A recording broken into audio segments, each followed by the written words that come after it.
Howdy. It is I, Junk, back again so soon.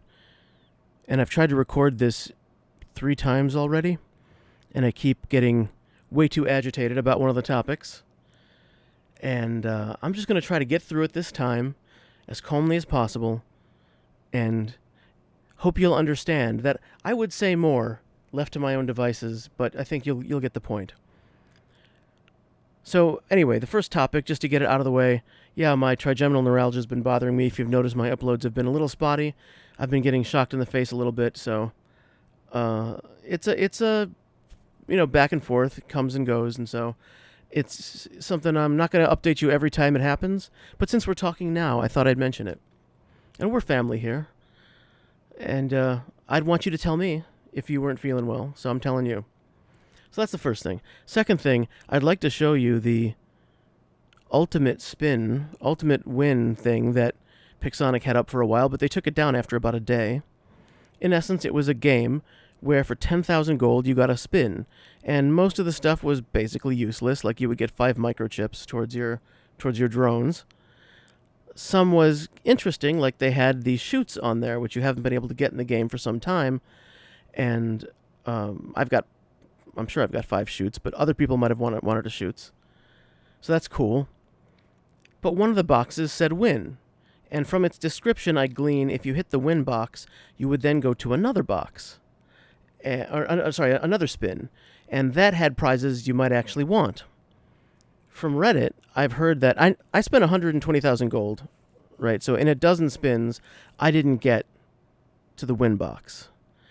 But I heard on Reddit that somebody who got to the win box, there were other prizes, and one of them was the ultimate Orkin, and I'm assuming the ultimate Spectre.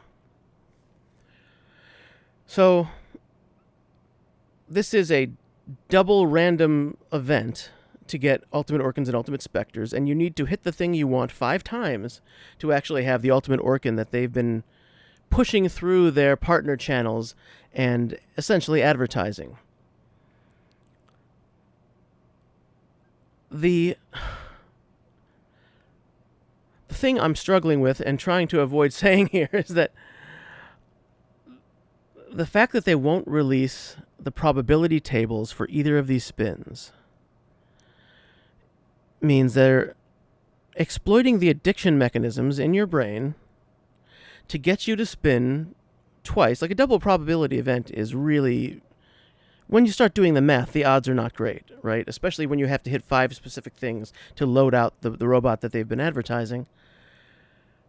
They won't release the probability. It's funny that they have a casino-themed update and a backdrop of what looks like a, neon Las Vegas, because Las Vegas would never permit you to run a game where you're not telling people the probability.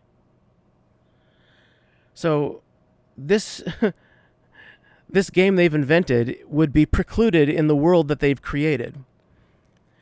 I hope game stores, Apple and Google, start looking at this, the Play Store, because this is really dark and really sinister. I didn't think I could have less respect for the developers of this game, and here they are, digging a hole and jumping in it. And I wish they'd stay there. So that's topic number 1. Topic number 2. Less sinister, less dark. Let's talk about the Lynx for a minute. In the Lynx description, it says it has an additional weapon that can instantly destroy an enemy with a low level of durability, right? The execute gun. And we've seen it. Lynx executes so-and-so. And I should have had a clue that it did more than that, because it has the rate of fire 1 shot per 1.75 seconds, right? So it has the rate of fire. It doesn't tell us the damage. But I noticed in the pilot skills, it has Destroyer. Lynx deals increased ability damage. So I asked Pixonic a question through the help. Does this thing actually do damage? Like, does the Destroyer ability have any meaning? Because if the execute gun just executes people, what does Destroyer do? Because it was news to me. I'd never seen damage come from that gun that I could discern. And I got a generic response back that answered nothing, as typically they do. The odds of actually getting a substantive response from anything in help is very, very low. At extremely stressful times, I have occasionally reached out to their creator contact, which, again, I'm not in the creator program, so I have no association there. I just reached out because I know they actually respond to the things you send them.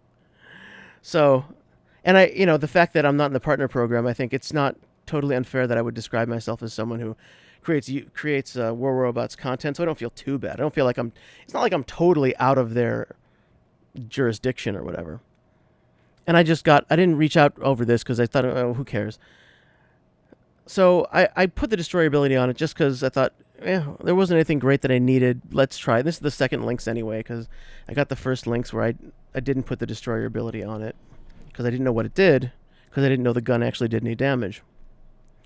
But then recently in a game, I'll probably try to put a title card up there if you haven't seen it yet, I actually got a message when I destroyed a robot that wasn't executed. So let's switch over to that screenshot. Okay, here we are looking at a screenshot from a recent game, and I had just killed a Fenrir here, and if you look down at the message, junk mail, execute gun Mark III. So I killed him with the damage from the execute gun, not the executability. And I'm guessing this is very similar to like the Viper Strike and the amount of damage it does, so it's almost nothing. The Fenrir, you'll see in the game if you watch the video, was really low on health. But it is interesting. It tells us two things. One is that the thing that executes, the gun that executes robots, also does independent damage. And two, it does that damage without execute firing. Because if this was an execute, then he would have been executed by the gun. This means that there had to be damage from the gun independent of the executability. So, we can jump back to the hangar. So now we know that the Lynx has an executability that actually does damage independent of the executability itself. Hey, so now let's get into some gameplay. I didn't realize I was going up against a trio when this gameplay started, but I think it worked out better than expected. You tell me what you think. Let's get into it. Alright, we are dropping into Springfield now. And I'm starting with the Behemoth. I like to start with, on a big map, Behemoth is always going to be a beast. Starting with the Behemoth lets you soften them up a bit. I generally prefer starting on the other side, but it's pretty close. Yeah, I think I just gave that, looked like a Typhon, something to think about. And this is why it's good to have the Behemoth early, because that's contested center. If you can just convince them to stay away from that center, and you grab that beacon first, you've established a great beacon position for yourself. I'm waiting for this guy to peek his head out. Yeah, that Seraph did not expect me to be there. So, yeah, here we get rushed by the Seraph and the Hawk. And I don't know what they expected to happen, but I know what happened. Just 2 birds up, 2 birds down. The ability to support center from this position is just huge. Now, the trick is you kind of got to keep peeking to the right. You're going to find people sneaking over. You're going to get a lot of Skyros. You're going to get a lot of Scorpions trying to take out the Behemoth. And honestly, if the only way that the Skyros... I see a lot of Skyros roll up to me and deploy and shoot at me. And they then fall over instantly and I'm barely scratched. The only way that's going to work with the Skyros is if the Behemoth genuinely doesn't see you coming. And it's happened to me where there's a lot going on, especially in Power Plant, because Power Plant is the worst map in the world. Especially in Power Plant, where you're looking one way, the guy rolls behind you and manages to take you out, and you're half gone before you realize there's a Skyros there. But if the Skyros sees you coming, that is just not going to work. Or sorry, if the Behemoth sees the Skyros coming, that is just not going to work. I don't recommend trying it. There's much better things to do. Even Scorpion. If the Behemoth knows the Scorpion's going to be there and has quantum radar, don't bother. You're just wasting a robot. Come up with a different plan. The thing I fear most in this Behemoth, really, is a Behemoth with prismas that's out of range. So yeah, this is just not a good plan. You've got... I don't know how this was supposed to work. The Khepri just kind of slides behind there. And now you've got a Typhon who, to his credit, realizes this is not the matchup he wants, but can't get away in time. Now the Ao Ming is seen this and is aware this is not the time to go up. So this is, in the moment, good Ao Ming play. It doesn't stay good necessarily, but staying on the ground, like, there's no point in being a pinata for the behemoth. The behemoth will just eat you. And we see another behemoth now. He manages to, like, yeah, he's going to back down. There's a position there, yeah. He backs down into a position where he can fire and I can't hit him. But that just convinces me to take 2 steps back and stay behind the building. But it does mean that we're getting fired on the same way that I've been firing on the Reds. So we now have a little bit of a mutual destruction situation going on.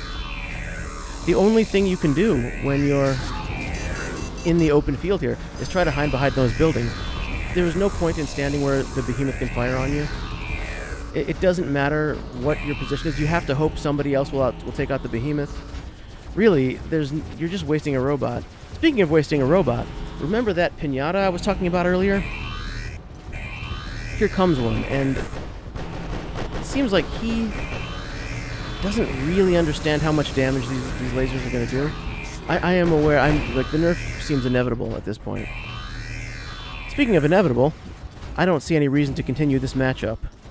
So let's get a more favorable matchup here. Not a perfect one. This is, an interesting kind of hybrid build he's got going on here with the rust rockets and the shotties. But the benefit of being the Lynx is I can outrun his ability in most cases. But I also don't need to, because Sonic's hit everything in front of them.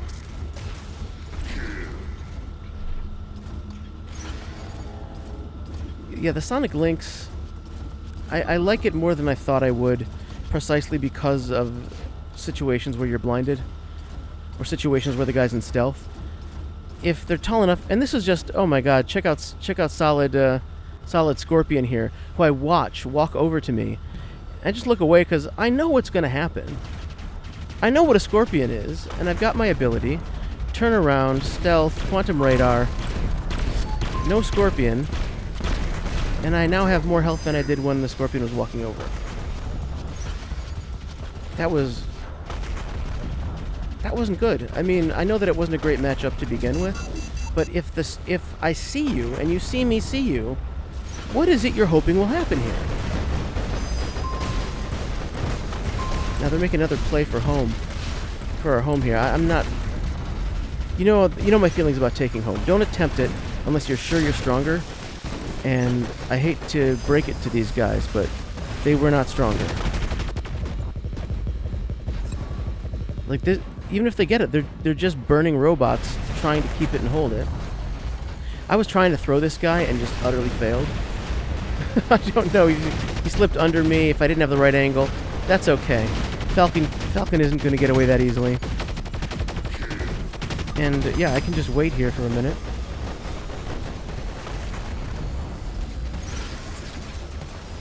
When the stealth ends, so does the robot. And this is a question of, like, could they drop in more? Yeah. Should they? No. No, they should not. Because I'm here, and I'm going to keep chewing those robots up that they drop in.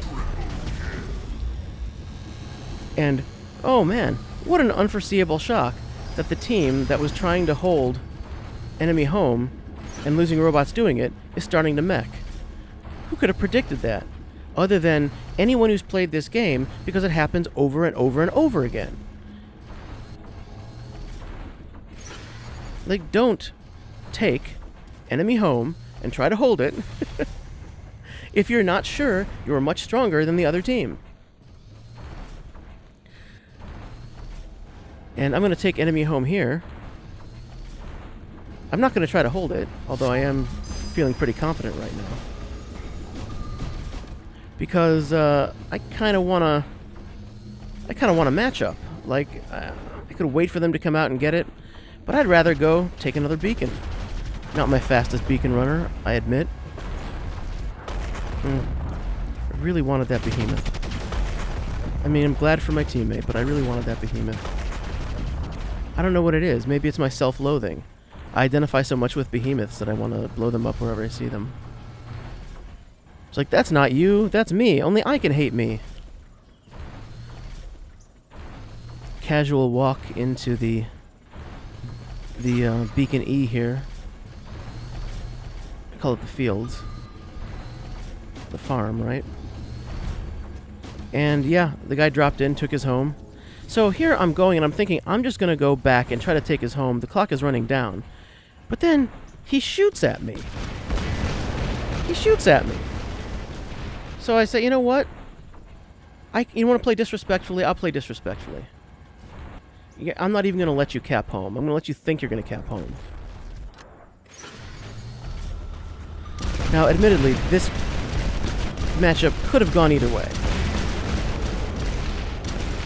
There's reasons this could go either way. I mean, he does a lot of damage. He's very tough to take down. My health's going to get way down there. But I still felt relatively confident. I think the shotguns up close are going to make the difference. And the executability didn't even come into play. And why did I do that? I just didn't like being shot at in the luchador. You want to go take a beacon to make your, just pad your stats, take a beacon. But why shoot at me? Other than that, it's a robot game, that's what we're doing. So, yeah, that went better than expected. 13 kills, 7 caps, and 6 million damage against a trio when we were randoms. I don't know what to tell you other than, number one, don't try to hold enemy home if you're not much stronger. You can take it if you can take it like in stealth, but don't try to hold it. And yeah, don't shoot at me ever, but especially don't shoot at me when I'm just going for your beacon, man. So anyway, that is the game. I hope you enjoyed it. I certainly enjoyed it. Thank you for watching to the end if you did. If you're a dog or cat at home waiting for your parents, I'm sure you're a good puppy or kitty and you're going to get a treat as soon as they get back, and I will talk to you soon. Later.